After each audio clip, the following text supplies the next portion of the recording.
من الشیطان الرجیم بسم اللہ الرحمن الرحیم 5ویں پارے کے بالکل آغاز سے پہلی آیت کریمہ اور جو کہ سورہ نساء کی 24ویں آیت ہے اس سے اب شروع کرتے ہیں. اور کل کی نشست میں یہ آیت کریمہ اگرچہ اس کا کچھ حصہ ہو گیا تھا مگر پھر اسے تھوڑا سا پڑھ لیتے ہیں اگرچہ وہ تکرار ہی کیوں نہ ہو. اللہ تعالی نے ارشاد فرمایا والمحصنات، یہ جو واو ہے اس کا عطف وہاں جا کر پڑتا ہے اس سے پچھلی آیت میں جہاں پر شروع ہوئی تھی بات کہ حرمت علیکم امہاتکم و بناتکم. یہ جو آخری آیت ہے چوتھے پارے کی اس آیت کے ساتھ اس کا تعلق ہے کہ تم پر حرام کی گئیں، حرام ہوئی ہیں تمہاری مائیں، بیٹیاں، بہنیں، پھپھیاں، فلاں فلاں فلاں، والمحصنات، اور وہ عورتیں جو پہلے ہی سے کسی کے نکاح میں ہیں تو نکاح پر نکاح کرنا یہ جائز نہیں، وہ بھی حرام ہے. یہ مطلب ہوا نا جی اس کا، ٹھیک ہے جی. تو 15 رشتے یا 15 قسم کی باتیں یہاں بتا دیں کہ کون کون سی خواتین تمہارے لیے حرام ہیں. پھر اس کے بعد یہ جو محصنات ہے ان محصنات میں اللہ تعالی نے ایکسیپشن دیا کہ ان میں ایک ایکسیپشن بھی ہے اور وہ استثناء جو ہے وہ ان محصنات سے صرف ان شرعی کنیزوں کا، باندیوں کا ہوا جو کہ کافر شوہر تھے ان کے اور پھر وہ یہاں آ گئیں جنگ کے بعد، اور مسلمانوں میں جو امیر تھے انہوں نے اسے تقسیم کر دیا تو ان کے متعلق فرمایا کہ ما ملکت ایمانکم، ان کے مالک تمہارے ہاتھ ہوئے، یعنی جن کے مالک ہو جائیں تمہارے ہاتھ شرعی طور پہ وہ ہیں خواتین، کہ ان کو بھی اللہ نے فرمایا کہ ان سے نکاح ہو سکتا ہے. کتاب اللہ علیکم، اور یہ ان احکامات پر عمل کرو، یہ چیزیں جائز ہیں. قرآن پاک میں کبھی کبھی بلکہ کئی مرتبہ جو حکم ہوتا ہے اس کا یہ مطلب نہیں ہے کہ یہ کام ضرور کرو، اس کا مطلب صرف اتنا ہوتا ہے کہ اگر یہ کام کرو گے تو گناہ نہیں ہوگا بس. مثلا حج کی جہاں آیات آئی ہیں اللہ تعالی نے اس کے بعد فرمایا ہے کہ وَإِذَا حَلَلْتُمْ، اور جب تم لوگ احرام کھول دو، فَاصْطَادُوا، تو شکار کرو. اب شکار کرنے کا یہ مطلب تھوڑا ہی ہے کہ کوئی فرض واجب ہو گیا، اس کا مطلب یہ ہے کہ جو تم پہ پابندیاں لگائی گئی تھیں کہ احرام کی وجہ سے شکار نہیں کر سکتے اب تم کر سکتے ہو، وہ چیز مباح ہو گئی، جائز ہو گئی. تو اس لیے قرآن کے ہر حکم پر یہ سمجھنا کہ اس پہ عمل کرنا کوئی فرض ہے، واجب ہے، حتیٰ کہ مستحب ہے، بہتر ہے، یہ بھی ضروری نہیں. بات اتنی ہی ہے کہ جو پابندی تھی وہ اٹھ گئی بس. یہ کہ تم جسے گناہ سمجھ سکتے ہو اس کو اللہ نے مباح کر دیا، جائز ہے، گناہ کی بات نہیں. یہاں پر ارشاد فرمایا کہ کتاب اللہ علیکم، یہ جو خدا کے احکامات ہیں نکاح کے باب میں کہ کس کے ساتھ نکاح جائز ہے اور کس کے ساتھ جائز نہیں ہے، اس پہ سختی سے عمل کرنا، یعنی نفس نکاح کے بارے میں نہیں، نکاح کرو یا نہ کرو وہ تمہارا اپنا مسئلہ، لیکن یہ جتنے رشتے حرام قرار دیے ہیں خبردار ان میں سے کسی سے نکاح نہیں کرنا. اور اس کے علاوہ جو کرنا چاہتے ہو وَأُحِلَّ لَكُم مَّا وَرَاءَ ذَلِكُمْ، اور اس کے علاوہ اللہ تعالی نے حلال اور جائز قرار دی ہیں تمام وہ عورتیں جو اس کے علاوہ ہیں۔ یہ جو ما وراء فرمایا ہے نا کہ اس کے علاوہ باقی عورتیں جائز ہیں، اس کو امام ابو حنیفہ رحمۃ اللہ علیہ نے بعض مقامات پر اس آیت کریمہ کو اتنا مباح ارشاد فرمایا ہے کہ وہ باقی آیات کے لیے ناسخ بن جاتی ہیں کہ یہ حکم باقی حکموں کو منسوخ بھی کر دے گا۔ جب اصل جگہ آئے گی تو وہاں آپ سے عرض کریں گے۔ تو احل لکم ما وراء ذالکم، اس کے علاوہ تمہارے لیے باقی عورتوں سے نکاح جائز ہے۔ خود نفس نکاح کیا چیز ضروری ہے، سنت ہے، فرض ہے، اس کا درجہ کیا ہے؟ تو فقہا نے، حنفیوں نے خاص طور پہ ہر حال میں نکاح کرنے کو ترجیح دی ہے کہ وہ کہتے ہیں نکاح بہرحال کر لینا چاہیے، فرض ہے، واجب ہے، سنت ہے، کیا ہے؟ وہ کہتے ہیں ہر آدمی کی اپنی اپنی حالت پہ منحصر ہے۔ اگر اسے ڈر ہے اس بات کا کہ نکاح کے بغیر زندگی نہیں گزرے گی اور گناہ میں پڑ جائے گا تو اس کے لیے فرض ہے، اور اگر کوئی آدمی یہ نہیں کہتا کہ زندگی گزر سکتی ہے اور اسے گناہ کا خدشہ نہیں ہے تو وہ کہتے ہیں اس کے لیے پھر سنت ہے۔ اور اگر وہ دین کے، مسلمانوں کے کسی ایسے اہم کام میں لگا ہوا ہے کہ نکاح اس انسان کو اس کام میں معاون ثابت نہیں ہوتا بلکہ اس کام کا غلبہ ہے اس پہ، تو اس کے لیے نکاح مباح ہے، جائز ہے۔ حنفیہ اگرچہ پھر بھی کہتے ہیں کہ نکاح کر لے، اپنے آپ کو خطرے میں، آزمائش میں، امتحان میں نہیں ڈالنا چاہیے، وہ پھر بھی نکاح کو ترجیح دیتے ہیں۔ شافعی حضرات نے البتہ لکھا ہے کہ وہ کہتے ہیں دین کا کام افضل ہے نکاح سے، تو اس لیے اگر وہ نکاح نہ کرے کہ بیوی کے حقوق اور یہ چیزیں اس سے پوری نہ ہو سکیں گی تو پھر اس صورت میں نکاح کا نہ کرنا افضل ہے۔ مگر اس میں تو حنفیہ بھی ان کے ساتھ ہیں، کیونکہ وہ بھی کہتے ہیں کہ نکاح کے بعد اگر حقوق کو وہ پورا نہیں کر سکتا تو پھر اسے چاہیے کہ صبر کرے، کیونکہ نکاح فرض ہے یا نہیں ہے، وہ باقی حقوق کو بھی تو ادا کرنا فرض ہے۔ اس لیے وہ اس کو اس پہلو سے سوچتے ہیں اور اس پہ وہ فتویٰ دیتے ہیں۔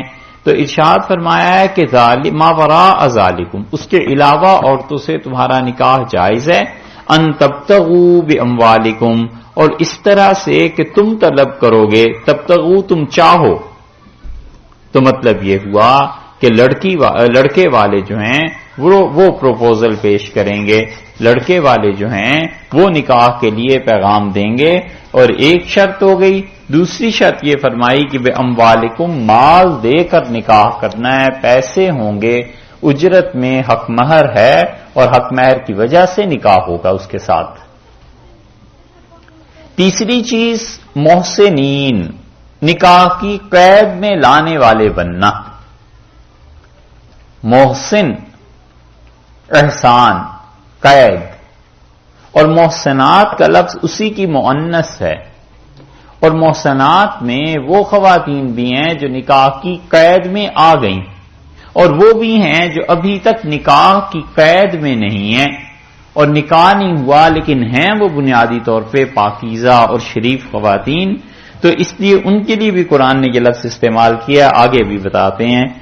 یہاں پر دیکھیں گے تو محسنین کا مطلب یہ ہوا کہ تم ان کو اپنے نکاح کی قید میں لانے والے بنو، ان سے نکاح کرو گے غیر مسافرین، مستی، جوش اور اپنی جوانی کی خواہشات پورے کرنے والے نہیں۔ قرآن نے اس کو کئی جگہ پر ارشاد فرمایا ہے، اور آگے جہاں آتا ہے ایک جگہ وہاں آپ سے عرض کریں گے کہ دیکھیے قرآن نے کتنی سختی سے اس چیز کا حکم دیا ہے کہ جو عورت ہے اس کو نکاح کی قید میں باقاعدہ شرفاء کی طرح بیوی بنا کر رکھنا ہے۔ یہ تھوڑا ہی ہے، کوئی کھیل تماشا تو نہیں ہے کہ تم نے اپنی خواہشات کو پورا کیا اور بس۔ اور یہ دلیل ہے اس بات کی کہ نکاح وقتی طور پہ نکاح موقت یا متع یا یہ چیزیں جائز نہیں، کیونکہ وہ ایسی بیوی بنتی ہی نہیں جس کو وراثت میں حصہ ملے، وہ تو ایسی ہے نہیں، اور اگر اس تعلق سے وہ امید سے رہ گئی اور اس کے یہاں اولاد ہو گئی تو اس اولاد کا ذمہ دار کون بنے گا؟ تو اس لیے متع کا رد اسی سے نکل آتا ہے، اور اسی طرح وہ جو پیسے دے رہا ہے وہ پیسے تو حقیقت میں اجرت ہو گئے، اور وہ تو چیز درست نہیں ہے۔ اسی لیے ساری امت اس بات کی قائل ہے کہ جس نکاح میں بھی وقت کا تعین کیا جائے گا وہ نکاح سرے سے منعقد ہی نہیں ہوگا، ہو گئی۔ ساری امت اس بات کی قائل ہے، ائمہ اربعہ کا مسلک یہی ہے۔ اسی لیے شاہ عبد القادر صاحب رحمت اللہ علیہ نے اس پر جو حاشیہ لکھا ہے وہ بہت عمدہ بات کہی ہے، وہ بھی حاشیہ بھی پھر پڑھ کے سناتے ہیں، اور اس کے بعد ارشاد فرمایا کہ فَمَسْتَمْتَعْتُمْ بِهِ مِنْهُنَّ، اور ان عورتوں سے جن سے تم فائدہ اٹھاؤ، مستمتعتم، اس سے انہوں نے متع ثابت کیا ہے کہ ان عورتوں میں سے جس سے متع کرو، اور ہم کہتے ہیں کہ اگر متع کا یہی مطلب ہوا تو پھر یہ پیچھے اتنی شرطیں لگانے کی کیا ضرورت تھی؟ ایک تو پیسے کا دینا، دوسرے نکاح کی قید میں رکھنا، ایسی قید کہ اگر تم نہ توڑو تو وہ ٹوٹ ہی نہ سکے، طلاق ہے نا،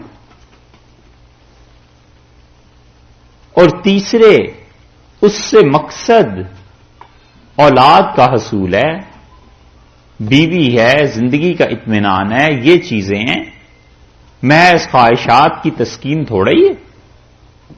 یہ سب جو پیچھے شرطیں لگائی ہیں، پھر اس کا کیا مقصد رہ جاتا ہے کہ اگر صرف متع ہی کرنا ہے تو بس پھر تو اجرت اور وقت دونوں چیزیں طے ہو گئی، اور والعیاذ باللہ اگر اجرت اور وقت طے کر کے یہ کام کر لیا جائے تو پھر نفس زنا میں اور اس میں فرق کیا رہ گیا؟ اس میں بھی تو اجرت ہی ہے اور وقت ہے، بس اس کو طے کر لیں گے تو ٹھیک ہو جائے گا، وہی چیز وہاں ہو گئی۔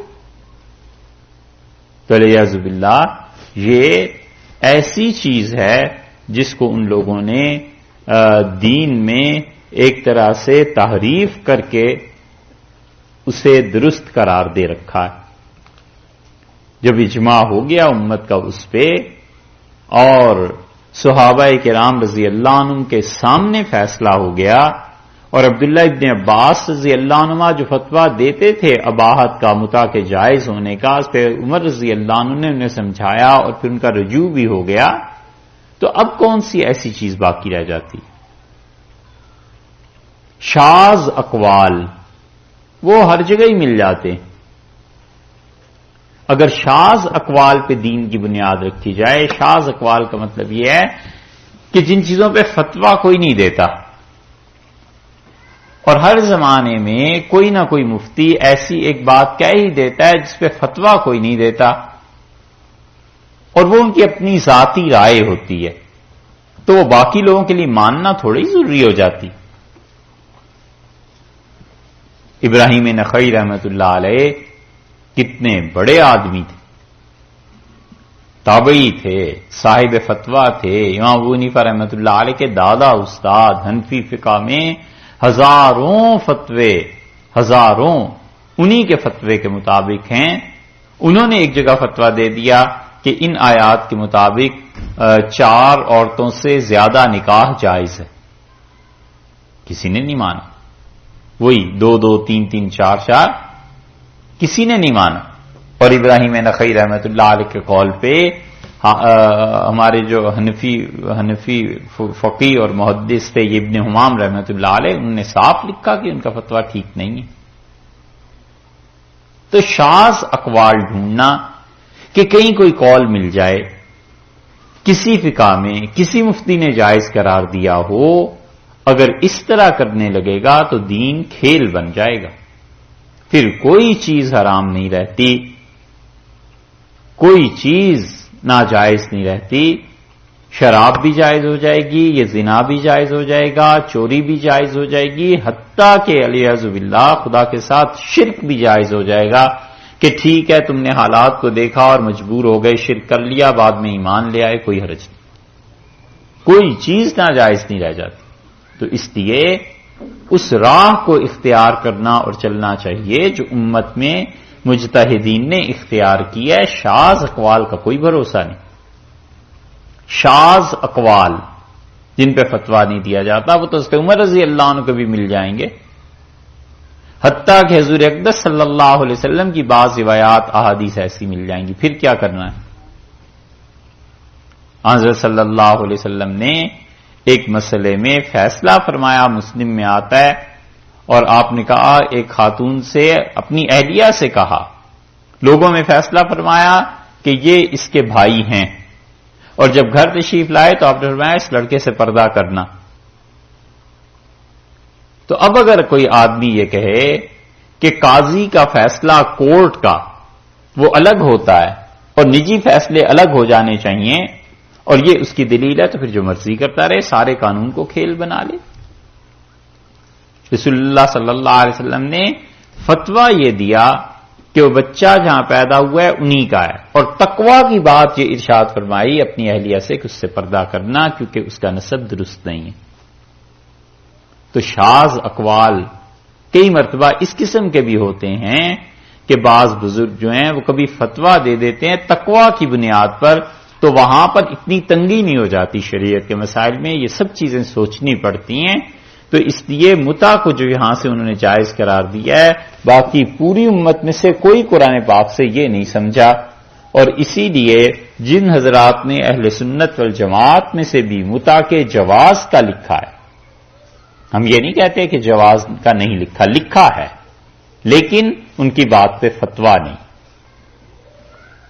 اسی سے یہ بات یاد رکھیے گا، بہت سے لوگ جب فقہ کا مذاق اڑاتے ہیں، کہتے ہیں جی حنفی فقہ میں تو یہ مسئلہ آیا ہے، یہ مسئلہ آیا ہے، یہ مسئلہ آیا ہے، ان سے پوچھیں کہ کیا اس پہ کوئی فتویٰ بھی دیتا ہے یا کسی آدمی کی ذاتی رائے تھی؟ اس پہ آ کے پھر چپ ہو جاتے ہیں۔ تو احناف ان چیزوں پہ فتویٰ نہیں دیتے۔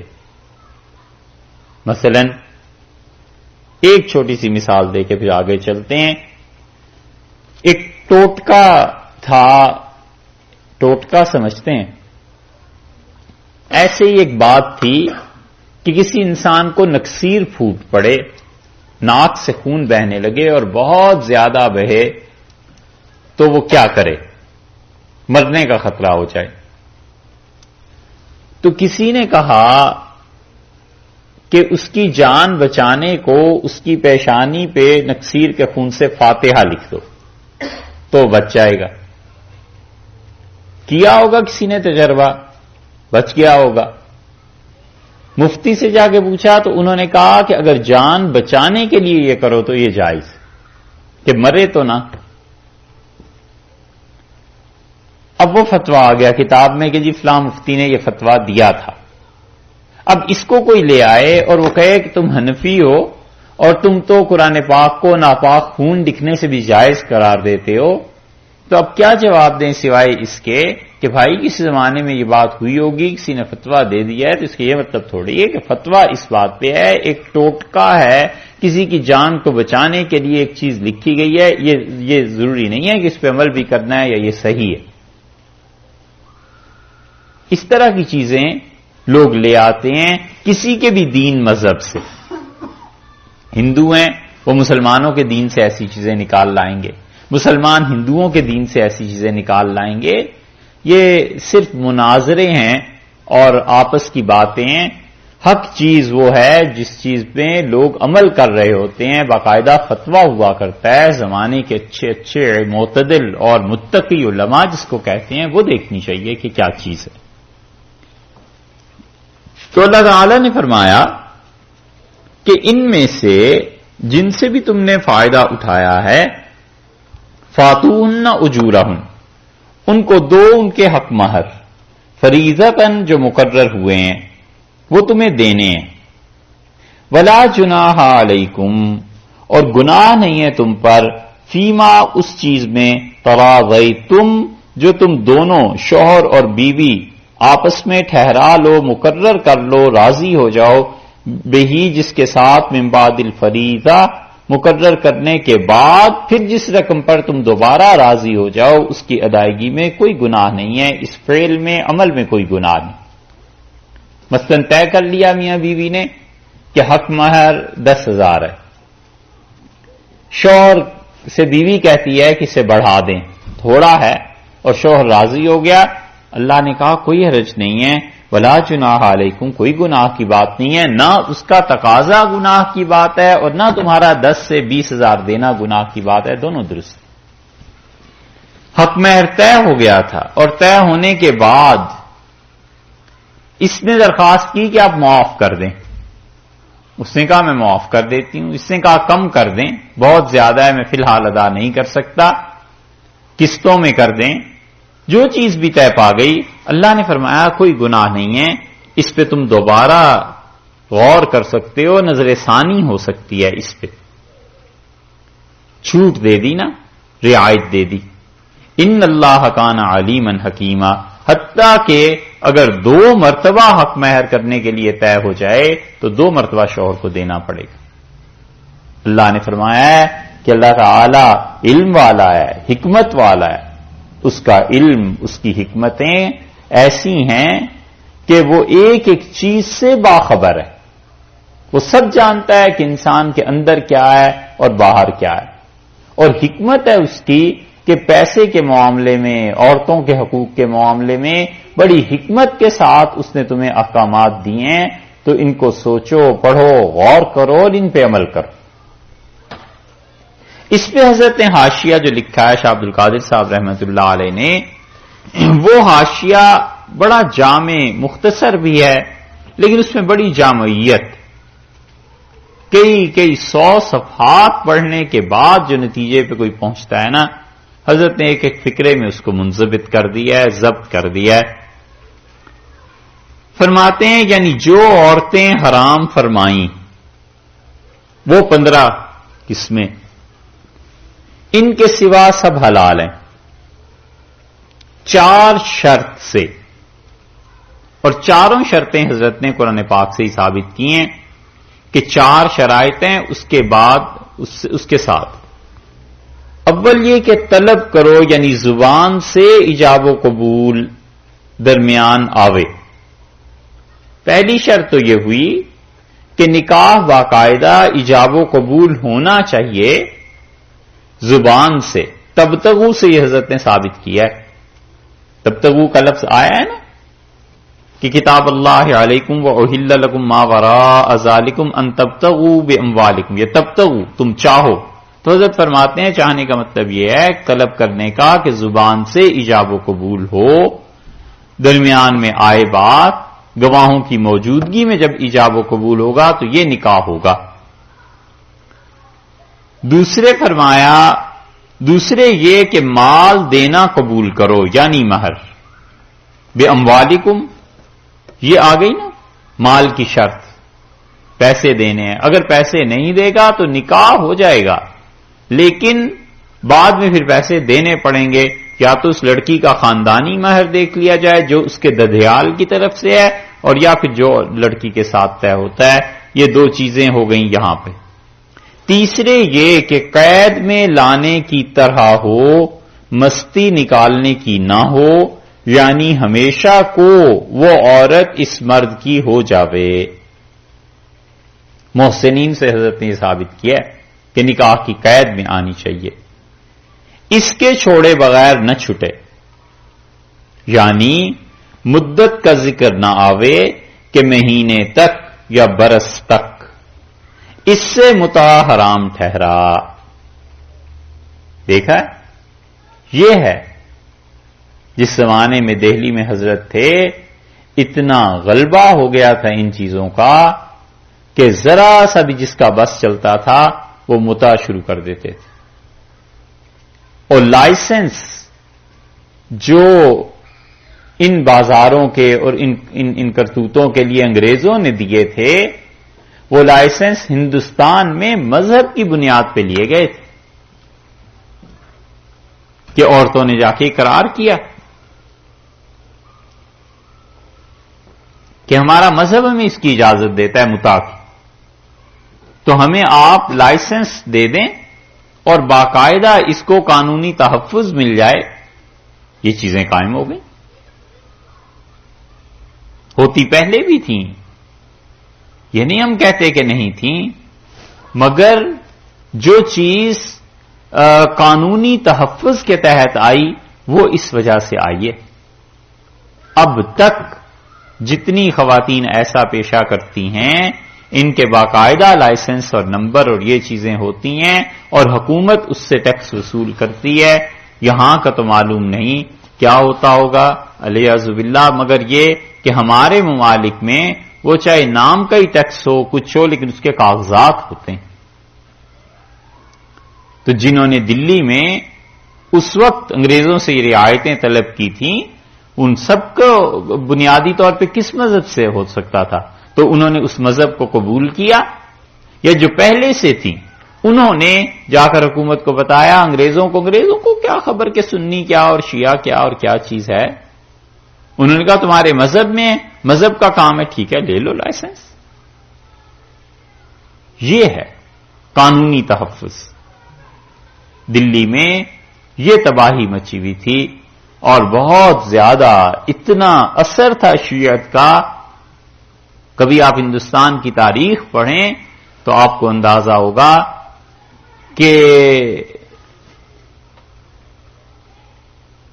18ویں صدی کے آغاز سے اورنگزیب رحمت اللہ علیہ کے انتقال کے فوراً بعد یہ جو تباہی آئی ہے اس میں بہت بڑا ہاتھ اس طبقے کا بھی تھا کہ انہوں نے دہلی میں کیا پورے ہندوستان میں دین کے نام پہ ایسی ایسی چیزیں شروع کر دیں جو سرے سے مسلمان کرتے ہی نہیں تھے.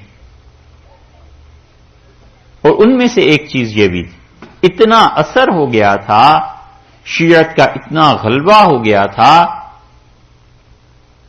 کہ اس کی وجہ سے جو تباہیاں پھیلی ہیں اتنی مثالیں ہیں کیا آپ کے سامنے پیش کریں. شاہ عبد العزیز صاحب محدث دہلوی رحمت اللہ علیہ جیسے آدمی جب انہوں نے تحفہ اثنا عشریہ لکھی ہے تو کتابیں تو پرنٹ نہیں ہوتی تھیں اس وقت، تو ہاتھ سے قلمی نسخے ہی بنتے تھے. وہ اس کے مقدمے میں اپنا اصل نام نہیں لکھ سکے، انہوں نے غلام حلیم لکھا ہے تاکہ بچائیں اپنے آپ کو، وگرنہ شیعہ قتل کر دیتے تھے. یہ مرزا مظہر جانا رحمت اللہ علیہ جو اتنے بڑے آدمی تھے، یہ جو شہید ہوئے ہیں، یہ اسی کا ایک شاخسانہ تھا. اس لیے دنیا میں باطنیوں کو، اہل تشیع کو جب بھی غلبہ ملا ہے بغیر کسی تعصب کے، صرف تاریخ آپ اٹھا لیں، جب بھی انہیں غلبہ ملا ہے انہوں نے دو کام ضرور کیے ہیں اور یہ اب تک چلے آ رہے ہیں. ایک علماء کو قتل کرنا اور ایک اگر حکومت کہیں مل گئی ہے تو بیت اللہ کو چھیڑنا، بیت اللہ کی عزت میں حرف آ جائے. یہ دو کام کرتے آئے ہیں. اور جب انقلاب آیا تھا خمینی کا، ان چیزوں کا، تو ہم اس وقت بھی سوچتے تھے، اگرچہ عمر تھوڑی تھی مگر سوچتے تھے کہ یہ اب کیا ہوگا. اور جب سعودیہ میں وہ چیزیں ہوئی نا، ہنگامے، اور انہوں نے ان لوگوں کو نکالا اور مارا اور یہ چیزیں، تو اندازہ ہوا کہ یہ اب بات پوری ہوئی ہے. یہ دو چیزیں ہمیشہ سے، علماء کا قتل اور یہ، اور اتنا علماء کا قتل باطنیوں میں بڑھ گیا. خراسان میں لوگ آپس میں بات کرتے تھے کہ کوئی عصر کے وقت تک اگر گھر نہیں نہ پہنچا تو اس کا جنازہ پڑھ، وہ کہتے کسی نے مار دیا ہوگا. اور نظام رحمت اللہ علیہ توسی اتنے مدبر، اتنا کام کا آدمی، عالم اسلام کی چنی ہوئی شخصیت، وہ ان کی نظر ہو گیا. اور دہلی میں، ہندوستان میں اتنا غلبہ ہو گیا اس کا کہ کوئی آدمی کام نہیں کر سکتا. مرزا مظہر جانا رحمت اللہ علیہ شہید ہو گئے، اور کتنی چیزیں. ان چاروں بھائیوں کا یہ حال تھا، شاہ عبد القادر، شاہ عبد العزیز، شاہ رفیع الدین اور شاہ عبد الغنی صاحب رحمت اللہ علیہم کا، کہ جب یہ چیزیں بڑھی ہیں، متع بڑھ گیا، دین کی پابندی اٹھ گئی، ملنگ پیدا ہو گئے، محرم کے نام پہ جلوس نکلتے تھے ہمیشہ، تو پھر سارا سال ہی جلوس نکلنے لگے. پھر بہت سے پیرزادے ایسے تھے جو ان کے ساتھ مل گئے، کیونکہ پابندی تو کوئی کرنی نہیں تھی نا، اور خرافات جو مرضی بکیں. ایسی ایسی خرافات، ایسی ایسی گالیاں خدا کے لیے الیاذ باللہ یہ بکتے تھے. تاریخ پڑھ کے آدمی سوچتا ہے کہ یا اللہ یہ کیا مصیبت آ گئی ہوگی اس وقت مسلمانوں پہ، اور دلی میں اور حضرت کے سامنے ہو رہا ہے. وہ بات اتنی تھی کہ شریعت میں چونکہ مذہب کی کوئی پابندی تھی نہیں. اب بھی آپ دیکھیں ہمارے اس دور میں بھی خانقاہوں میں مجاوروں کو دیکھ لیں، کئی لوگوں کو دیکھ لیں، ان میں اکثریت ایسی ہے جو چرس بھنگ یہ سب کچھ کرتے ہیں اور کوئی خدا کا خوف نہیں ہوتا. اور مسلکن ان سے پوچھو کہ کیا ہو تو وہ کہتے ہیں کہ بس ہم تو علی کے بندے ہیں رضی اللہ عنہ، اور نعرے بھی ایسے ہی لگاتے ہیں. اس کی ایک بات یہ ہے کہ شاہ عبد القادر صاحب رحمت اللہ علیہ ترجمہ کرتے تھے نا، شاہ عبد العزیز صاحب رحمت اللہ علیہ پڑھاتے تھے، تو یہ ملنگ آ جاتے تھے اور آ کے صاف لفظ اردو میں یہی فقرہ بولتے تھے. کہتے تھے رنڈی رکھی ہوئی ہے اور شراب پئیں گے، پیسے دے دو. شاہ عبد العزیز صاحب رحمت اللہ علیہ اور شاہ رفیع الدین صاحب رحمت اللہ علیہ اپنی عزت بچانے کو پیسے دے دیتے تھے. اور شاہ عبد القادر صاحب رحمت اللہ علیہ کے پاس جب آتے تھے تو یہ اتنے متقی آدمی تھے، اور جو آتے تھے مانگنے سب کو حضرت کی عادت کا بھی پتا تھا، تو حضرت چپ ہو جاتے تھے، وہ بھی بیٹھا رہتا تھا. اور کچھ دیر کے بعد حضرت کہتے تھے یہ پیسے آپ کے بچوں کے لیے دیتا ہوں، ان کے لیے کچھ لے جانا. یہ تقویٰ تھا کہ نیت کرتے تھے اس کے بچوں ہی کی، پھر اسے پیسے دے دیتے تھے. شاہ عبد العزیز صاحب رحمت اللہ علیہ کے پاس ایک آیا، پیسے اس نے لینے گئے، نیا نیا تھا. شاہ عبد العزیز صاحب رحمت اللہ علیہ کہنے لگا حضرت کا اتوار کو درس ہوتا تھا، تفسیر بیان کرتے تھے، تفسیر کے بعد بیٹھ گیا اور لوگ بھی بیٹھ گئے. تو اس نے کہا حضرت میں نے آج رات حضرت شیخ معین الدین چشتی رحمت اللہ علیہ کو خواب میں دیکھا.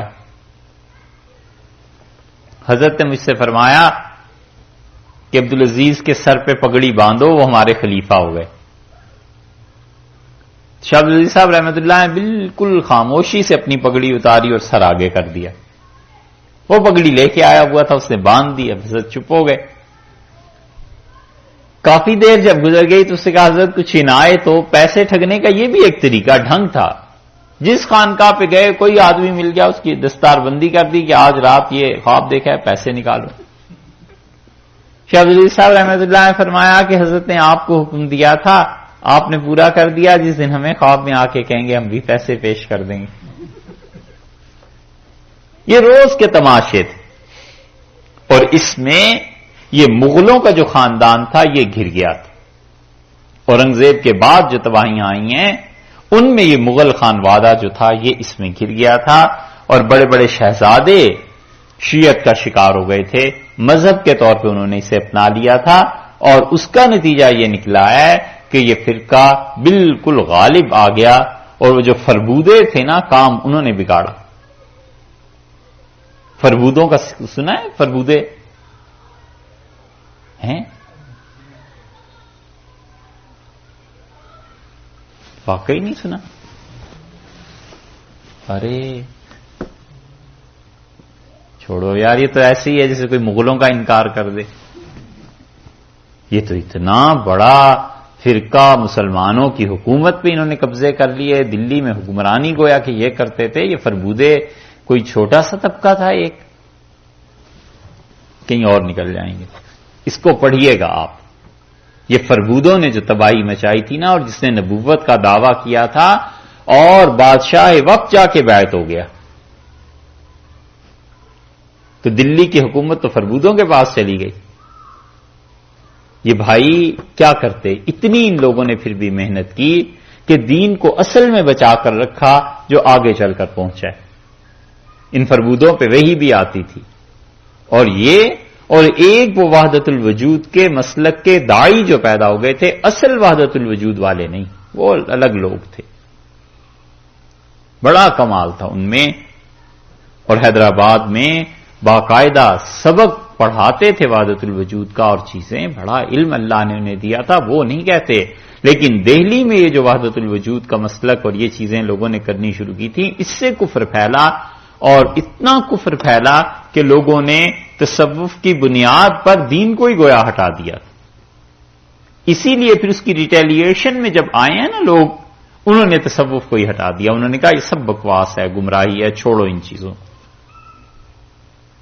یہ ہوا. فربودوں کی کتابیں تھیں اپنی، وہ جو نبوت کا دعویٰ تھا وہ بغیر کتاب کے تھوڑا ہی چل گیا تھا. یہ تو ہندوستان کی ساری تاریخ بھری پڑی ہے. فَمَسْتَمْتَعْتُمْ بِهِ مِنْهُنَّ، ان میں سے جن سے تم متع کرو. اس آیت سے وہ فائدہ اٹھا کے لائسنس لے لیتی تھی، اب بھی ہوتا ہے ایسے ہی، علیاذ باللہ. فَاتُوهُنَّ أُجُورَهُنَّ، حالانکہ اللہ نے حکم یہ دیا ہے کہ ان میں سے تم جن خواتین سے فائدہ اٹھاتے ہو، تعلق قائم کرتے ہو، تو دیکھو انہیں ان کی اجرت دو. یہ حضرت نے لکھی ہے تیسری بات کہ ہمیشہ کو وہ عورت اس مرد کی ہو جائے، اس کے چھوڑے بغیر نہ چھوٹے، یعنی مدت کا ذکر نہ آئے کہ مہینے تک یا برس تک، اس سے متع حرام ٹھہرا. 3 شرطیں ہو گئیں. چوتھی شرط سورہ مائدہ میں فرمائی، اور یہاں بھی لونڈیوں کے نکاح میں آگے فرمائی ہے کہ چھپی یاری نہ ہو. یہ ابھی گزرا ہے نا، غیر مصافحین، اسی کی تشریح آگے آ رہی ہے، پھر وہاں بات کرتے ہیں. یعنی لوگ شاہد ہوں، کم سے کم 2 مرد یا 1 مرد 2 عورت، گواہیاں ہوں گی نکاح پہ، 2 مرد اور 1 مرد یا 2 عورتیں، پھر وہ جا کر نکاح منعقد ہوگا، نکاح بندھے گا. پھر فرمایا جو عورت کام میں آئی اس کا مہر پورا دینا پڑا. یعنی جس عورت سے ازدواجی تعلقات قائم ہو گئے یا کم سے کم خلوت ہو گئی، تنہائی ہو گئی اور کوئی رکاوٹ نہیں رہی، تو یہی امام ابو حنیفہ رحمۃ اللہ علیہ کا مسلک ہے نا.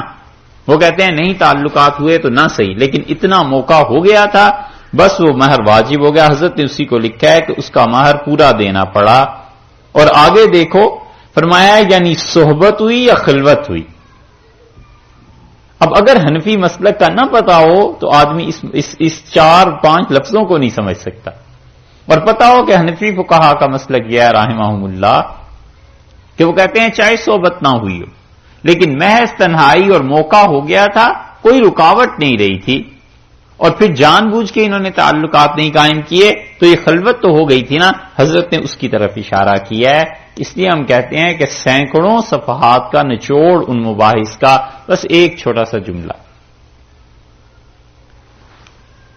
کسی طرح مہر نہیں چھوٹتا، یعنی صحبت ہوئی یا خلوت ہوئی، اب کسی طرح مہر نہیں چھوٹتا، دینا پڑے گا. اور جب تک کام میں نہیں آئی تو اگر مرد چھوڑے تو آدھا مہر دے، اور اگر عورت ایسا کام کرے کہ نکاح ٹوٹ جائے تو سب مہر اتر گیا. پھر فرمایا کہ بعد مہر مقرر کرنے کے جو دونوں اپنی خوشی سے بڑھاویں یا گھٹا دیں وہ بھی معتبر ہے. یہ ہے جہاں پہ ہم آئے ہیں بات کر رہے ہیں نا ابھی کہ ولا جناح علیکم فیما تراضیتم بہ من بعد الفریضہ ان اللہ کان علیما حکیما. اور جو مقرر ہو گیا ہے اس کے بعد تم اس میں کچھ تبدیلی کرنا چاہتے ہو دونوں کی خوشی سے، شوہر بھی بیوی بھی. شادی کے بعد اللہ نے دیکھیے بیوی کی رضامندی، بیوی کے مشورے کو ہر جگہ کہا ہے کہ کیا ہے. پیچھے سورہ بقرہ میں آیا تھا کہ تم اولاد کا دودھ چھڑانا چاہتے ہو، اللہ نے وہاں بھی فرمایا کہ میاں بیوی دونوں مشورے سے چھڑانا اگر تم سمجھتے ہو بچے کی مصلحت ہے. یہاں بھی حق مہر کا فرمایا دونوں، میاں بھی بیوی بھی، دونوں کی خوشی ہے، دونوں راضی ہو سکتا ہے. کئی جگہ آگے بھی دیکھیں گے آپ کہ بیوی جو ہے اس کی رضامندی کو، اس کی اوپینین، اس کی رائے کو شریعت نے ویٹیج دی، وزن مقرر کیا ہے اس کا، اور بتایا ہے کہ وہ ایک مستقل ذات ہے، ہستی ہے، اس کے بھی خواہشات ہیں، جذبات ہیں، اس کو بھی سننا ہے اور اس کے مطابق بھی بات ہونی چاہیے. ہمارے ہاں یہ جو آیا ہوا ہے نا کہ عورتیں ہمیشہ کم عقل ہی ہوتی ہیں، اور علیاذ باللہ اس کے تو محاورے لوگوں نے بنائے ہوئے کہ عورت کی جو عقل ہوتی ہے وہ پاؤں میں ایڑی میں ہوتی ہے. ایسے بولتے ہیں نا لوگ. نہیں سنا ہے؟ یہ نہیں سنا؟ اچھا چلو، پیرس سے آئے ہو آج ہی؟ یہ سب لوگ بولتے ہیں، جا کے ذرا تہذیب میں نچلے درجے میں رہیے نا، لوگوں میں، عام محلوں میں سب لوگ کہتے ہیں عورت کی کیا بات ہے، اس کی کون سی عقل ہے؟ یہ غلط باتیں۔ حضور اقدس صلی اللہ علیہ وسلم نے حدیبیہ کے دن عورت ہی سے مشورہ کیا تھا اتنی بڑی بات میں کہ آپ اپنے خیمے میں تشریف لائے اور آپ نے کہا میں نے معاہدہ کر لیا، اور کیا ہو گیا انہیں نہ احرام اتارتے ہیں نہ جانور کو ذبح کر رہے ہیں، جانوروں کو جب میں نے کہہ دیا تو پھر یہ کیوں نہیں ایسے کر رہے؟ تو ام المومنین ام سلمہ رضی اللہ عنہا نے مشورہ دیا، انہوں نے کہا کہ آپ یہ چاہتے ہیں کہ احرام اتر جائیں اور جانور ذبح ہوں؟ فرمایا ہاں۔ انہوں نے کہا کچھ نہ کہیے کسی سے، اور آپ جا کے اپنے جانور کو ذبح کر دیجیے۔ اور رسول اللہ صلی اللہ علیہ وسلم اٹھے اور جب اپنے جانور کو ذبح کرنے کے لیے آگے بڑھے تو صحابہ رضی اللہ عنہ اس طرح بھاگے ہیں جانوروں کی طرف کہ وہ راوی کہتا ہے لگتا تھا ایک دوسرے کو مار ڈالیں گے۔ یہ ام المومنین رضی اللہ عنہا کا مشورہ تھا، اور اسی وجہ سے اس پہ محدثین کہتے ہیں کہ بہت سی چیزیں ایسی ہیں جن میں اپنے گھر والوں سے، اہلیہ سے مشورہ لینا مستحب ہے، جائز کیا اس سے بھی بڑھ کے ایک درجہ۔ پھر فرمایا وَمَن لَّمْ يَسْتَطِعْ مِنكُمْ طَوْلًا، اور جو کوئی نہیں استطاعت رکھتا تم میں سے، من لم يستطع جس کے پاس اتنی گنجائش نہیں ہے، جو کوئی تم میں سے طولاً گنجائش، مقدور، مالی اعتبار سے اتنے پیسے نہیں ہیں کہ حق بیر ادا کر سکے، حالات اتنے سازگار نہیں ہیں، ان ینکح المحسنات، کہ وہ نکاح کرے محسنات سے۔ اب دیکھیے محسنات کا لفظ ایک تو اس پارے کے آغاز میں آیا ہے نا، وہاں فرمایا کہ محسنات حرام ہیں، ٹھیک ہے؟ کیوں؟ کیونکہ وہ پہلے سے آلریڈی کسی کے نکاح میں ہیں، ٹھیک ہے؟ یہاں کہا ہے کہ ان ینکح المحسنات، وہ محسنات سے نکاح کر لے۔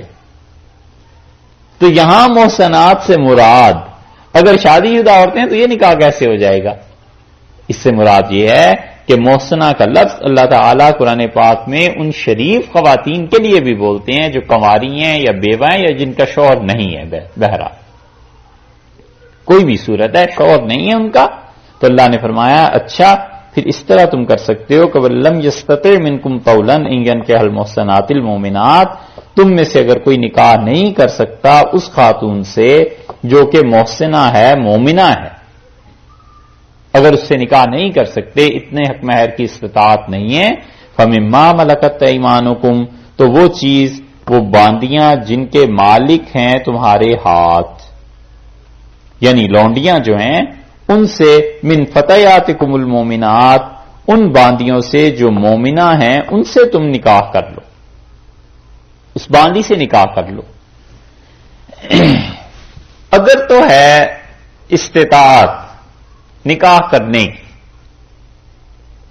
تو امام شافعی رحمۃ اللہ تو اس کو شرط کے درجے میں رکھتے ہیں اس ان کو، اور وہ کہتے ہیں کہ اگر استطاعت ہے، پیسے ہیں، تو باندی سے کوئی صورت ہی نہیں نکاح کی، وہ کہتے ہیں یہ جائز ہی نہیں ہے، آزاد عورت سے نکاح کرے۔ امام مالک رحمۃ اللہ علیہ کہتے ہیں کہ اللہ نے یہاں پر قید لگا دی ہے کہ ان ينكح المحصنات المؤمنات، تو مومنہ عورتوں نہ آگے فَمِمَّا مَلَكَتْ أَيْمَانُكُمْ مِنْ فَتَيَاتِكُمُ الْمُؤْمِنَاتِ، تو تم نکاح کر لو ان باندیوں سے جو کہ المومنات مومنہ ہیں۔ تو امام مالک رحمۃ اللہ علیہ کہتے ہیں اس کا مطلب ہے کہ اگر باندی مومنہ نہیں ہے، ایمان قبول نہیں کیا، تو سرے سے نکاح ہی نہیں ہو سکتا۔ انہوں نے کہا جب کافر ہے، مشرکہ ہے، تو دارالاسلام میں آئی، اب وہ اسلام قبول کرے گی تو ٹھیک ہے، اس لیے اہل حجاز اس کے قائل نہیں۔ اور امام ابو حنیفہ رحمۃ اللہ علیہ، امام صاحب رحمۃ اللہ علیہ فرماتے ہیں کہ یہاں پر اگر استطاعت نہیں ہے تو وہ تو ہے، اگر استطاعت ہے، امام شافعی رحمۃ اللہ علیہ کے برعکس وہ کہتے ہیں اگر استطاعت ہے آزاد عورت سے نکاح کرنے کی تو بھی باندی سے کر سکتا ہے، اور اگر باندی مومنہ نہیں ہے اہل کتاب میں سے ہے تو بھی وہ نکاح کر سکتا ہے. وجہ اس کی کیا ہے؟ وجہ وہ چیز ہے جو اوپر گزری. وہ کہتے ہیں اللہ نے جو پہلے کہہ دیا ہے کہ احل لکم ما وراء ذالکم، ان 15 رشتوں کے علاوہ خواتین تمہارے لیے جائز ہیں، حلال ہیں، تو وہ تو اللہ تعالیٰ نے عام سب خواتین کے لیے کہا ہے. وہاں تو کوئی قید نہیں لگائی خدا نے کہ تمہارے پاس پیسے ہیں یا نہیں ہیں. اسی طرح پیچھے جو اللہ نے فرمایا کہ فَانكِحُوا مَا طَابَ لَكُم مِّنَ النِّسَاء، تم عورتیں جو تمہیں پسند آئیں تم ان سے شادی کر سکتے ہو، 2 3 4 وہ کہتے ہیں وہاں بھی کوئی خدا نے قید نہیں لگائی کہ تمہارے پاس کچھ مہر دینے کو ہے نہیں ہے، اہل کتاب سے کرنی ہے یا کس سے. وہ کہتے ہیں کوئی پابندی نہیں ہے، اجازت دی ہے یہاں بھی ما وراء ذالکم میں بھی اور اس میں بھی، تو اس لیے وہ کہتے ہیں سب کے لیے جائز. اور اس آیت کو وہ یہ کہتے ہیں حنفی فقہا، وہ کہتے ہیں کہ من لم یستطع منکم طولا، تم میں سے جس انسان کے پاس گنجائش نہیں ہے ان ینکح المحصنات المؤمنات کہ وہ پاک دامن شریف خواتین سے شادی کر لے، تو دیکھو وہ اگر کر لے ایسی لڑکی سے شادی جو باندھی ہے تو ہے تو جائز، لیکن کراہت کے ساتھ مکروہ ہے. اچھی بات یہ ہے کہ نہ کرے، اگر استطاعت ہے اس کے باوجود کرنا چاہتا ہے تو ٹھیک ہے کیونکہ اوپر اجازت ہو گئی. المومنات وہ کہتے ہیں بہتر یہ ہے کہ مومنہ ہو، مستحب یہ ہے، یہ فرض اور واجب کے درجے کی قید نہیں ہے جیسے کہ امام مالک اور اہل حجاز رحمہ اللہ وہ لگاتے ہیں. اس لیے وہ ان دونوں قیود کو جو امام شافعی نے لگائی اور امام مالک رحمۃ اللہ علیہم نے، وہ کہتے ہیں محض مستحب کے درجے میں ہے، اچھا ہونے کی بات ہے، وگرنہ کوئی فرض واجب نہیں. سمجھ آئی بات؟ ان کا موقف سمجھ میں آیا؟ آگے دیکھیے واللہ عالم. یہ ہیں چیزیں، یہ کہیں لکھنے بیٹھے نا کوئی قرآن پاک کی ایسی تشریحات کہ ائمہ اربعہ کے کیا کیا اختلافات ہیں اور کیا کیا چیزیں ہیں. زندگی چاہیے پوری، ایک عمر پوری چاہیے. اور اب تک عربی میں ہیں بہت سی چیزیں اردو میں منتقل نہیں ہوئی. ہمارے علم میں اردو زبان میں کوئی ایک تفسیر بھی ایسی نہیں ہے جو خالصتاً اس نقطۂ نظر سے لکھی گئی ہو کہ قرآن پاک کے جن آیات سے احکامات ثابت ہوتے ہیں ان میں ائمہ اربعہ کا مسلک بیان کر دیا جائے یا ائمہ اربعہ کے ساتھ ساتھ فقہ جعفریہ بھی بیان کر دی جائے کہ ان کے ہاں یہ چیز ہے، ان کے ہاں یہ چیز ہے، ان کے ہاں یہ چیز.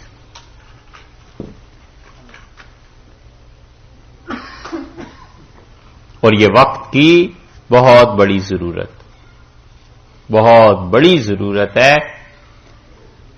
حضرت گنگوئی نور اللہ مرکزہ آج سے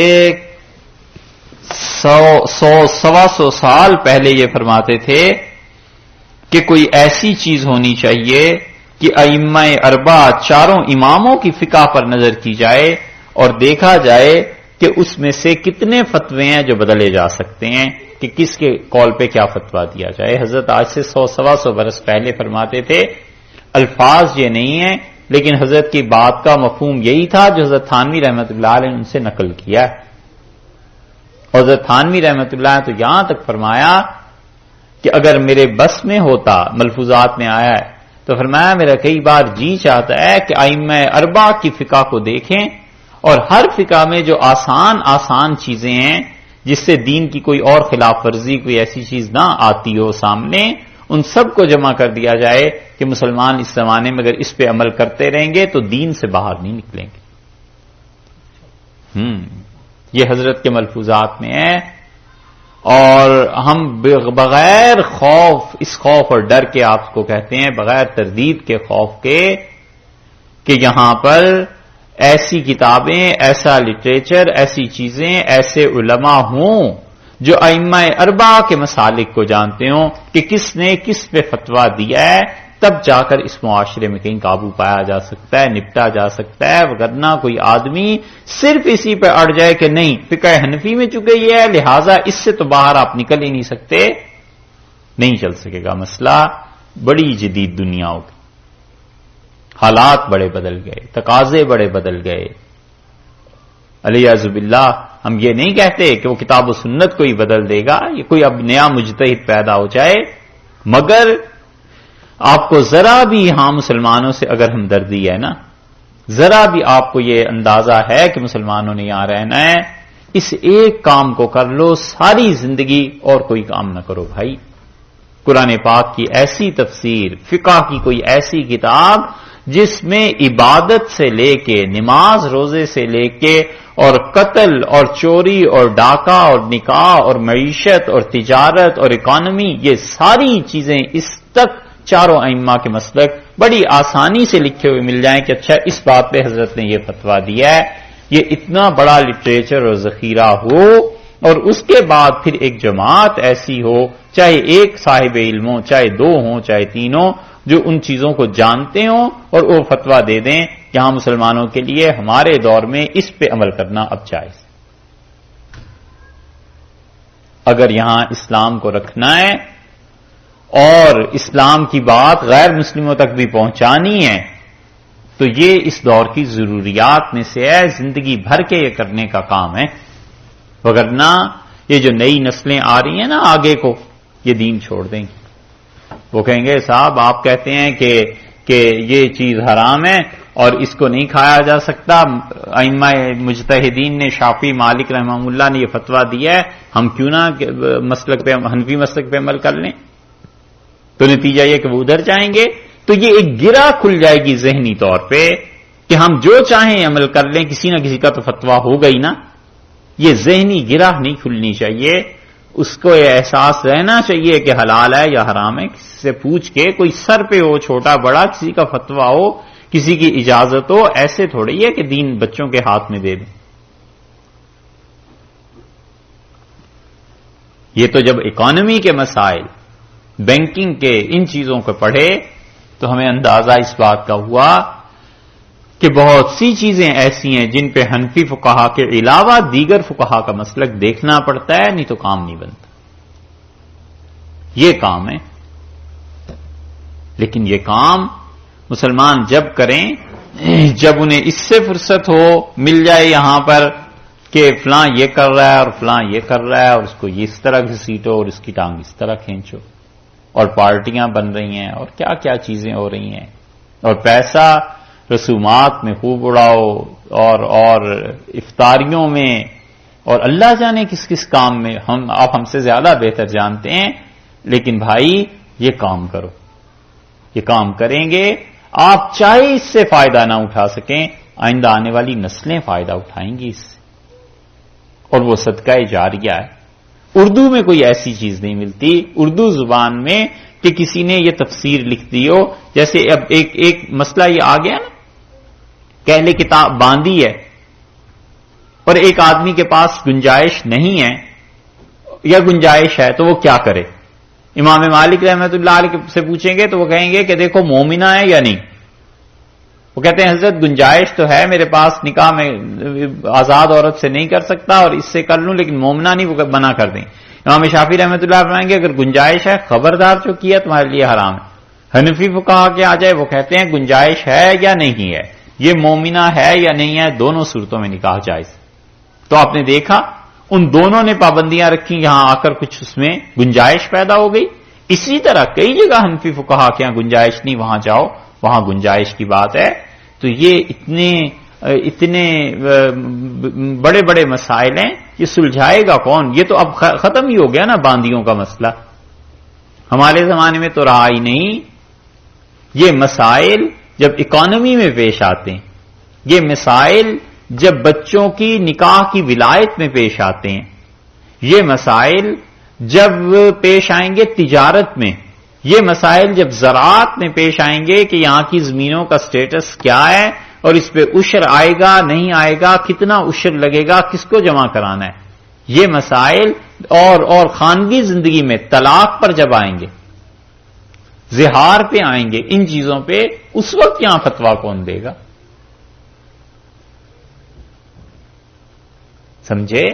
یہ کام کرنے کی، اس لیے یہاں پر یہ جو ارشاد فرمایا ہے نا، امام ابو حنیفہ رحمۃ اللہ علیہ کہتے ہیں کہ مومنات کی قید کہ وہ مومنہ ہو استحباب کے لیے کہ بہتر ہے، تو پھر ترجمہ سارا یوں بنا کہ وَمَن لَّمْ يَسْتَطِعْ مِنكُمْ طَوْلًا، اور تم میں سے اگر کوئی اتنی گنجائش نہیں رکھتا کہ ان ينكح المحصنات المؤمنات، کہ وہ پاک دامن خواتین جو قید جو شریف خواتین ہیں ان سے نکاح کر سکے، اتنا گنجائش نہیں ہے. فمما ملکت ایمانکم من فتیاتکم المؤمنات، تو پھر وہ نکاح کر لے ایسی باندی سے جو مومنہ ہو. امام ابو حنیفہ رحمۃ اللہ کہتے ہیں بہتر ہے کہ مومنہ ہو، اور بہتر ہے کہ گنجائش ہے تو شادی آزاد عورتوں سے کر لو، بہتر ہے بس. واللہ اعلم بایمانکم، اور اللہ جانتا ہے تمہارے ایمان کو، کس کا ایمان کم ہے کس کا ایمان زیادہ ہے، اللہ کو سب معلوم ہے. اصل معیار آزادی اور غلامی نہیں، اصل معیار یہ نہیں ہے کہ تمہارے پاس پیسہ ہے یا نہیں ہے، اور اصل معیار یہ نہیں ہے کہ تمہاری بیوی آزاد خاندان سے آئی ہے یا وہ کوئی باندی تھی. اصل معیار ایمان ہے، ایمان جس کے پاس بھی زیادہ ہے. واللہ عالم بایمانکم، اللہ کو خوب خبر ہے اس کی، اس بنیاد پہ فیصلہ ہوگا کہ کون اچھا ہے. تو جب اللہ ہی جانتا ہے تو قیامت میں ہی فیصلہ ہوگا، دنیا پہ اس پہ مت اترانا. بعضکم من بعض، تم ایک دوسرے کا حصہ ہو، تم آپس میں ایک ہو، سب ایک ہی باپ کی اولاد ہو. جیسے تم انسان ہو، غلام اور باندیاں بھی ویسے ہی انسان ہی ہوا کرتے ہیں، وہ کوئی باہر سے نہیں آئے ہوئے. اس لیے کبھی بھی ان کی حقارت اور توہین نہ ہو. فنکحوہن، ان عورتوں سے نکاح کرو، ان باندیوں سے، بے اذن اہلہن، ان کے مالکوں کی اجازت سے. یعنی رشتہ جو ہے، یہ جو چیز ہے مالک طے کریں گے ان کے کہ یہ نکاح ہوگا یا نہیں ہوگا. واتوہن، اور تم انہیں دو، اجورہن، ان کا مہر. امام مالک رحمۃ اللہ علیہ اس آیت کے ظاہر کو دیکھ کے فرماتے ہیں کہ اس لڑکی کو اس کا حق مہر دیا جائے گا، باندی جتنا بھی اس کے ساتھ طے ہوگا. آزاد عورت کا حق مہر زیادہ ہے، یہ کم پہ کر لے گی راضی ہو جائے گی، کم پہ نکاح کر لے گی، اس لیے اسے دینا ہے. امام ابو حنیفہ رحمۃ اللہ علیہ فرماتے ہیں کہ باندی تو اصل میں اپنے مالک کے قبضے میں ہے نا، یہ تو نکاح کی وہ اجازت دے رہا ہے لیکن اصل میں تو اس کا مالک وہ ہے، تو اس لیے اس کا حق مہر بھی مالک کو ادا کیا جائے گا بالمعروف، قاعدے کے مطابق. اور ہے کیا؟ محصنات، چاہے یہ باندی ہی کیوں نہ ہو، نکاح کی قید میں لانے والے بننا. غیر مصافحات، اور دیکھو یہ محصنات یہ ایسی ہیں کہ جن کے تم نے حق مہر دستور کے مطابق ادا کیے ہیں. ان کی صفت، ان کی تعریف یہ ہے کہ محصنات یہ قید میں آنے والی ہیں. غیر مصافحات، خواہشات کو پورا کرنے والی نہ ہو نہیں. ولا متخذات، اور نہ ہیں اخدان، چوری چھپے آشنائیاں کرنی. یہ عورت باندی ہے لیکن تین چیزیں پھر بھی سوچ لینا کہ وہ عورت نکاح میں آنے والی ہے. غیر مصافحات، تمہارے ساتھ شادی کر کے کوئی اپنی خواہشات کی تسکین نہیں پوری کر رہی. ولا متخذات اخدان، اور دیکھو اسی طرح یہ چوری چھپے کو یاریاں بھی نہیں لگا رہی.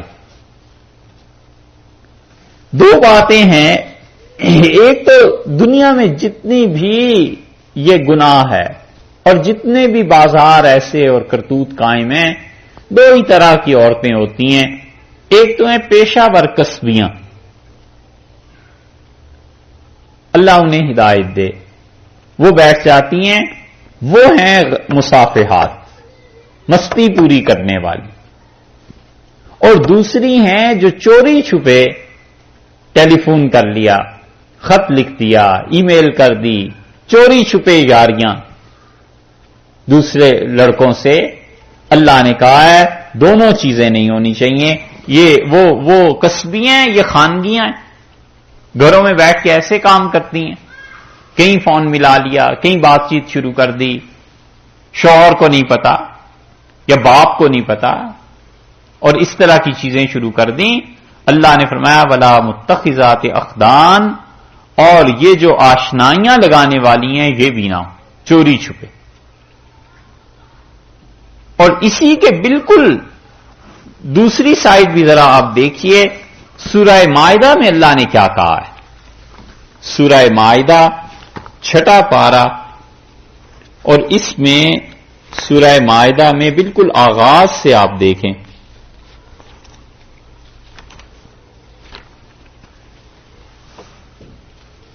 ان 3 پابندیوں کو ذرا ذہن میں رکھیے گا۔ سورہ مائدہ 6 پارہ اور آیت نمبر ہے 5۔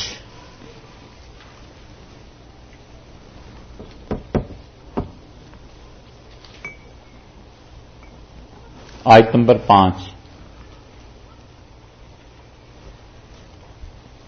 اليوم احل لکم الطیبات، آج کے دن میں اللہ حلال کرتا ہوں تمہارے لیے ساری پاک چیزیں جو دنیا میں ہیں۔ وطعام الذین اوتوا الکتاب حل لکم، اور اہل کتاب کا کھانا یہ بھی تمہارے لیے حلال ہے۔ وطعامکم، اور تمہارا کھانا حل لہم، یہ ان کے لیے حلال ہے۔ والمحصنات من المؤمنات، اور قید میں آنے والی، نکاح کی قید میں آنے والی مومنہ عورتیں، شادی ان سے نکاح جائز۔ والمحصنات من الذین اوتوا الکتاب، اور جن کو ہم نے کتاب دی تھی، عیسائی یہودی، وہ خواتین جو قید میں آنے والیوں نکاح کے، وہ بھی تمہارے لیے جائز ہیں۔ اذا آتیتموہن اجورہن، جب تم انہیں ان کے حق مہر ادا کر دو۔ محسنین، اور تم کیا کرو، قید میں لانے والے انہیں بننا۔ وہاں فرمایا تھا محسنات، یہی تھا نا، نکاح کی قید۔ اس مقام پہ فرمایا محسنین، مردوں تم انہیں نکاح کی قید میں لاؤ گے۔ وہاں عورتوں کے لیے تھا، یہاں مردوں کے لیے، اور وہاں عورتوں کے لیے فرمایا ہے کہ غیر مصافحات۔ دیکھا ہے اس مقام کو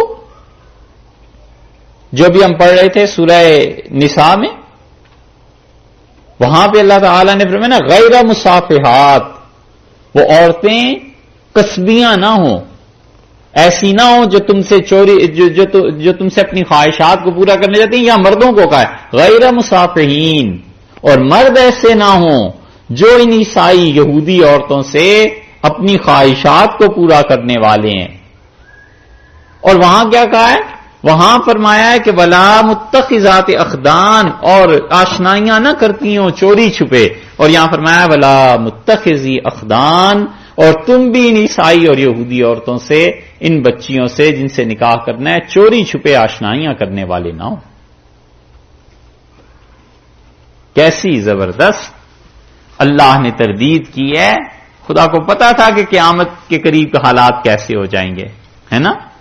تو اللہ نے کیا کہا، اللہ نے کہا یہ چوری چھپے جو آشنائیاں ہیں یہ قطعاً نہ کرنا۔ اور جتنی یہ چوری چھپے آشنائیاں اب عام ہیں، شاید ہی دنیا میں کہیں عام ہوئی ہوں، شاید ہی دنیا پہ کوئی ایسا وقت آیا ہو۔ اس لیے یہ دجال کے آنے سے پہلے سب سے بڑی آزمائش جو اب تک دنیا میں ہے، جو اچھائی بھی ہے اور برائی بھی، وہ یہی ہے، یہ جو گوگل اور انٹرنیٹ ہے نا، یہ چیزیں، یہ مرشد دجال کا تو جو فتنہ آئے گا سو آئے گا۔ اس سے پہلے پوری دنیا میں جو سب سے بڑا فتنہ ہے اب یہی ہے۔ اس کے ذریعے نیکی کے کام بھی ہیں، اور اس کے ذریعے یہ چوری چھپے آشنائیاں بھی، اور اس سے بھی بدتر چیزیں ہیں۔ اللہ نے کہا ہے نکاح کی قید میں لانا، ولا متخذات اخدان، اور دیکھو ایسے نہ ہونا، ولا متخذی اخدان، چوری چھپے آشنائیاں، چوری چھپے دوستیاں، یہ فرینڈشپ یہ نہ کرنا ہے۔ چوری چھپے بھی نہیں کرنا تو کھلم کھلا تو بات ہی غلط ہو گئی نا۔ یہ وہ چیز ہے جس کو ہم کہتے ہیں نا کہ اگر اس قرآن پاک کی تعلیم سے تنہائی ٹھیک نہیں ہوتی کسی انسان کی تو کچھ نہیں پڑا۔ تنہائیاں ٹھیک ہونی چاہیے۔ جب تنہائی اللہ کے ساتھ کوئی نہ دیکھ رہا ہو اور اللہ ہی ہو اور بندہ ہی ہو، اس وقت بھی وہ اچھا ہی ہے، نیک ہے، تو پھر انشاءاللہ وہ خدا کے ہاں بھی نیک ہی ہے۔ اور تنہائیاں جب پورے شہر میں کوئی نہ پہچانتا ہو اور سب اجنبی ہوں اور ایک یہ آدمی اکیلا ہوتا ہے نا، یہ تنہائی ہے۔ یہ چیزیں اللہ نے کہا ہے یہ چوری چھپے اور یہ چیزیں نہ کرنا۔ قرآن پڑھتے نہیں نا، قرآن پڑھا ہوا ہو تو پتا چلے کہ اللہ نے مسلمان لڑکیوں اور مسلمان لڑکوں سے کیا کہا ہے، اور قرآن پڑھا ہوا ہو تو پھر پتا چلے کہ اللہ نے مومن انسان کو کیسا بتایا ہے کہ مومن کیسا ہونا چاہیے، مسلمان کیسا ہونا چاہیے. اور اگر مسلمان اس کردار کے ہوتے تو اب تک یہ کفر کی برف پگھل گئی ہوتی. کب کی؟ یہ کفر کے تودے ہیں، گلیشیئرز ہیں، اور مسلمانوں میں وہ ایمان کی آگ نہیں رہی. بس بات اتنی ہے. وگرنہ ان کی کیا ہمت و طاقت تھی کہ اتنے عرصے تک 300 سال سے مسلمانوں کے ساتھ واسطہ پڑا ہوا ہو اور مسلمان انہیں ان کے دین سے نہ ہٹا سکیں. سبحان اللہ. 300 برس ہو گئے، اور آپ پیچھے دیکھیں 700 برس مسلمانوں کا واسطہ رہا ہے. 700 برس. اور ان 700 سالوں میں 400 سال تقریباً 450 سال ان مغلوں کے ہیں. جیسے کیسے بھی مسلمان تھے، پوری آبادی کا 40% پلٹ کے رکھ دیا انہوں نے. اور اس قوم سے جو قوم مذہب پہ پابند تھی، ہندو، جو مذہبی لوگ تھے. یہاں تو مذہبی لوگ ہی نہیں نا، وہ تو حقیقتاً مذہبی لوگ تھے. وہاں مسلمانوں کی جب ٹکر لگی ہے تو 10 برس 50 برس 100 200 300 سال بعد حال دیکھ لو. سوائے سادات کے یا چند ایک خاندانوں کو چھوڑ کے باقی آباء و اجداد ہم سب کے ہندو کافر ہی تھے اور کیا تھے. لیکن اسلام ایمان آیا اور اس نے چند سو برسوں میں پورے ہندوستان کی حالت بدل دی. اور یہاں 300 سال سے واسطہ ہے، اور یہاں وہ بھی مذہب قوم نہیں ہے جو مذہب کو مانتی ہو اتنی. وہ تو فری سوسائٹی ہے، آزاد ہیں، یہاں کام نسبتاً آسان ہے. لیکن اس کے باوجود یہ برف نہیں پگھل رہی کیونکہ آگ نہیں رہی. یہ ہے اللہ نے کہا ہے کہ انہیں کیا کرنا ہے. نکاح کی قید میں وہ تمہیں مردوں کو لانے والی ہے ہوتی ہیں، غیر مصافحات، اپنی مستیاں پوری کرنے والی نہیں، ولا متخذات اخدان، اور نہ یاریاں کریں. شاہ صاحب رحمت اللہ نے ترجمہ کیا ہے، وہ کہتے ہیں قید میں آتیاں. پرانی اردو ہے نا، نہ مستی نکالتیاں نہ یار کرتیاں. پرانی اردو ہے لیکن صحیح مفہوم اس سے پتا چلتا ہے. فَإِذَا أُحْصِنَّ، اور جب وہ نکاح کی قید میں آ گئی، باندی سے نکاح ہو گیا، فَإِنْ أَتَيْنَ بِفَاحِشَةٍ، اگر کوئی وہ کام کریں فحاشی کا، زنا، فَعَلَيْهِنَّ، سو ان کے اوپر ہے نصف آدھی سزا ما علی المحصنات، جو کچھ کے سزا ہے شریف خواتین کی، من العذاب، آدھا عذاب ان پر آئے گا، یعنی آدھی حد ان پر جاری کی جائے گی. فاحشہ کا ترجمہ یہاں پر بدکاری سے بے حیائی کا کام یا زنا اس لیے کیا ہے کہ آگے اللہ نے حد کا بیان کیا ہے، تو اس لیے اور کوئی ترجمہ ہو نہیں سکتا یہاں. ایک دوسرے اللہ تعالیٰ نے یہ جو فرمایا نا کہ اس پہ اتنی حد لگاؤ جتنی کہ محسنات پہ ہے، تو محسنات سے یہاں بھی مراد کیا لیا جائے؟ اگر آپ یہ کہیں کہ یہ شادی شدہ عورت ہے تو شادی شدہ عورت اگر ایسی بدکاری کرے گی تو اس کی تو سزا رجم ہے، اور رجم آدھا کیسے ہو سکتا ہے؟ ہو نہیں سکتا. تو اس سے صاف مطلب یہی نکلتا ہے کہ یہ وہ خواتین مراد ہیں جن کی ابھی شادی نہیں ہوئی، تو ان کو لگیں 100 درے، 100 کی آدھی سزا ہو گئی، اس کے لیے 50 درے. تو محسنات سے مراد وہ مسلمان خواتین جو کہ ابھی تک شادی شدہ نہیں ہیں، من العذاب، اللہ نے کہا ہے کہ آدھی حد ان پر لگے گی. یہ ہے، سمجھ آئی؟ کلیئر ہو رہی ہے بات؟ آج سمجھ میں آ رہی نا؟ ذالکا. اچھا ایک بات اور یہاں دیکھیے، یہ جو فاحشہ کا لفظ فرمایا ہے، اس لفظ کو ذرا سی محنت آپ کر کے ہم سارے قرآن میں دیکھتے ہیں کہ اللہ نے فاحشہ کا لفظ کہاں کہاں کہا ہے اور کس معنی میں. پتہ نہیں، اللہ ہی جانتا ہے 22ویں پارے تک پہنچنا ہوگا یا کب ہوگا، کیا ہوگا. اس لیے اصل میں تو یہ مسئلہ وہاں بیان کرنا چاہیے تھا، مگر آپ جیسے اچھے لوگ پتہ نہیں پھر ملتے ہیں نہیں ملتے ہمیں. تو اس ایک عقیدے کے مسئلے کو یہاں سے حل کرنا چاہتے ہیں، اس لیے تھوڑی سی محنت کر کے پورے قرآن کو آج دیکھتے ہیں فاحشہ کا لفظ آیا کہاں. ہم نے چند دن کر کے پورے قرآن کو دیکھا، 13 مقامات پر یہ لفظ آیا ہے، اور آپ اس میں خود ہم بتا دیتے ہیں، آپ اسے کیٹیگرائز کر لیجئے کہ یہاں مراد کیا ہے اللہ کی. اس لفظ کو آپ دیکھیے اسی سورہ نساء میں اور سورہ نساء کی 15ویں آیت میں.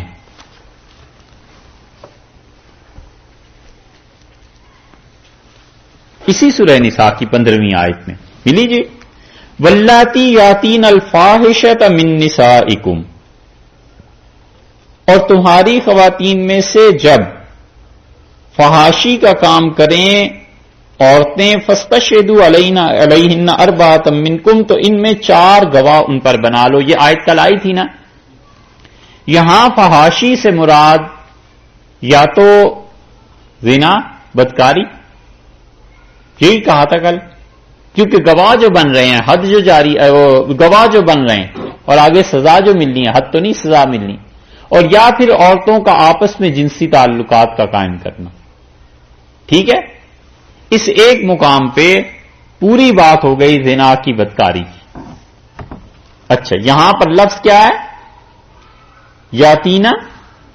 اس لفظ پہ ہی غور کرانا ہے. الفاحشہ، فاحشہ کا لفظ ہے نا، اس فاحشہ کے آگے پیچھے کچھ نہیں کہا. فاحشہ کا ارتکاب کریں اگر عورتیں.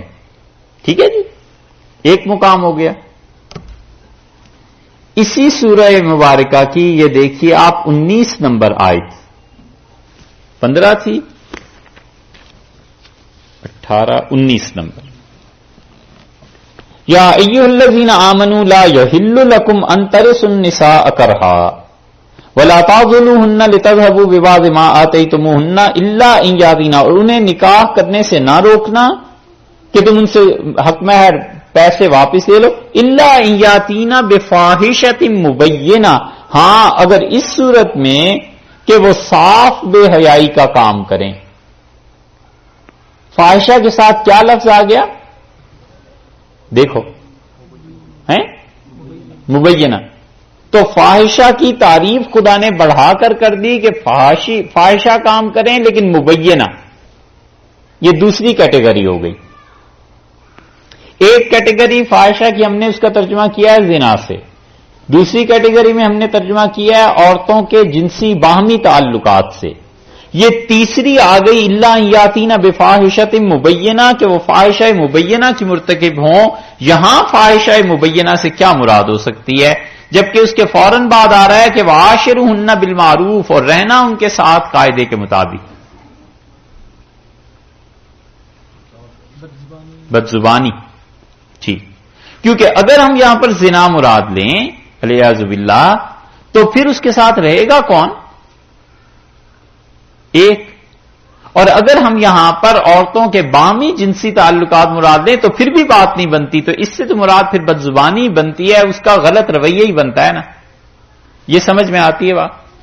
ٹھیک ہے، ہمارے کہے سے نہیں، آپ اپنے طور پہ بتائیے. سمجھ میں آئی؟ 2 مقامات ہو گئے. تیسرا اسی صورت میں یہ جو آیت ہم پڑھ رہے ہیں، یہاں کیا آیا؟ فَإِنْ أَتَيْنَ بِفَاحِشَةٍ، اور اگر وہ یہاں فاحشہ سے کیا مراد ہوئی؟ زنا. وجہ اس کی یہ کہ آگے حد کا ذکر آنا ہے، فَعَلَيْهِنَّ نِصْفُ مَا عَلَى الْمُحْصَنَاتِ مِنَ الْعَذَابِ، تو ان پر حد جاری کرو اتنی جتنی کنواری لڑکیوں پہ حد جاری کی جاتی ہے اس کا آدھا. تو یہاں سے فاحشہ سے مراد زنا ہو گیا. ٹھیک ہے، سمجھ آئیے بات؟ 3 مقامات ہو گئے. اچھا بھائی، اسی صورت کا چوتھا مقام دیکھیے آگے 25ویں آیت میں. نہیں، 25ویں تو یہی ہے، 25ویں تو یہی تھی، اس سے پہلے بھی تھی نا 22ویں آیت.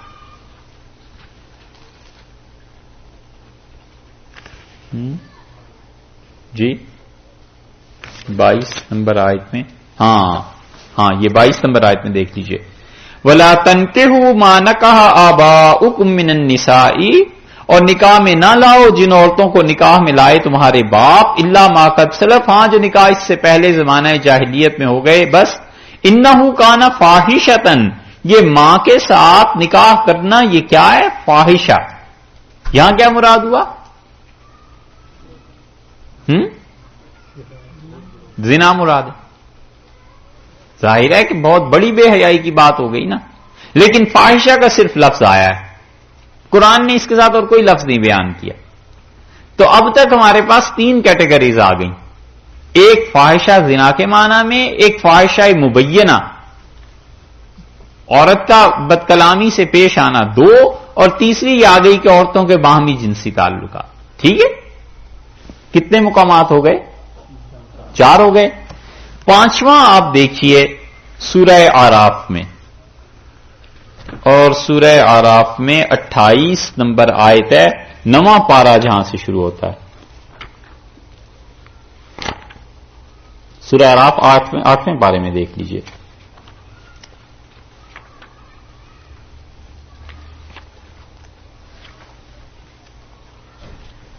سورہ اعراف ہے، 8واں پارہ ہے، اور اس کی آیت نمبر آپ دیکھیے 27۔ یہ بڑا اہم مسئلہ ہے، ایک عقیدے سے تعلق رکھتا ہے، اس کو خود غور سے سمجھیے آپ۔